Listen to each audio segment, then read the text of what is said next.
Channel Mixer. Hi guys, today we will see how you can quickly edit beautiful photos using the Channel Mixer command. Let's get started. This operation can be found in the main menu. Go to the image menu, select Adjustments, and then click Channel Mixer. But of course, it would be much better if we create an adjustment layer. We will do it now. So, Channel Mixer. We have a new adjustment layer.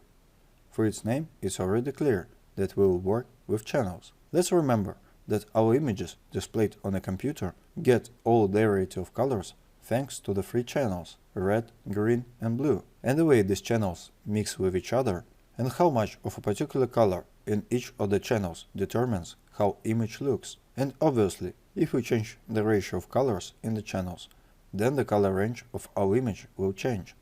For example, if we now remove the green color from this image, then it occurs such an autumn effect. It is generally assumed that the figure in percentages that you get when working with channels should not exceed 100%.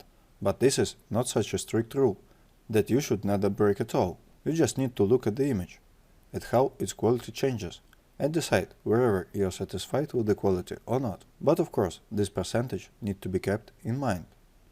Also, at the bottom, we can move the constant slider, and you can see how this affects the level of saturation of the image. We can work with the color by moving the sliders independently, choosing the output channel if necessary. Let's work with blue colors. When we reduce blue color, then yellow is added. Thus, the sliders can be moved. You can choose the color range that suits you. If you still remember, we had a summer landscape, and now it has become absolutely autumn. Besides changing the color range of the image, you can also use this layer to make the image black and white, and work with the black and white image settings. To do this, check the monochrome box, and here we work exactly the same way as we did with black and white adjustment layer. Let's not dwell on this for too long, because it still seems to me that the black and white adjustment layer is more appropriate in this case. This layer appeared in Photoshop a little later, and still it works better with black and white images. Let's take a better look at how you can use this adjustment layer to create a fairly popular effect called sun and orange. To create such a tinting, we need to select the blue channel, set the blue value to 0, and the green value to 100%. There is such a rather delicate stylish toning. But if we want to enhance this effect, we can change the blending mode, for example to a hue option. Like that. Add vibrance to the image if necessary, if you want. I think it's not worth doing it too much. Well, a little bit. Let's see what we had. I press the Alt key and click on the eye icon of the background. In this case, we can look at the original image. I click again, and we see the effect that we got as a result. If you like this result and you want to save it in presets, then you need to click on this icon and select Save Channel Mixer Preset.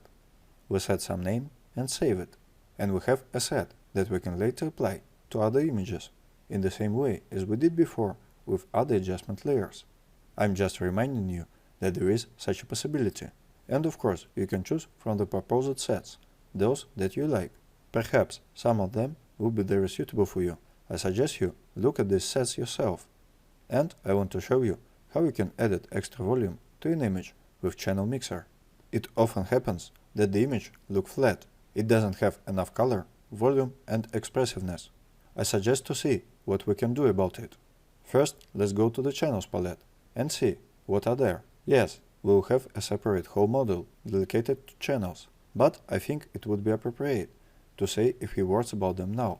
So, the RGB channel is the sum of all three channels, of all three colors. If we switch to the red channel, which is represented by red, you can see that in this channel our image also looks quite flat. It looks better in the green channel, but the maximum volume of this image, its maximum texture, is represented by the blue channel, and we'll work with it. Back to RGB. Go to Layers, Channel Mixer. We choose the output channel blue, because as you understand, the entire potential volume of our image is stored in this channel.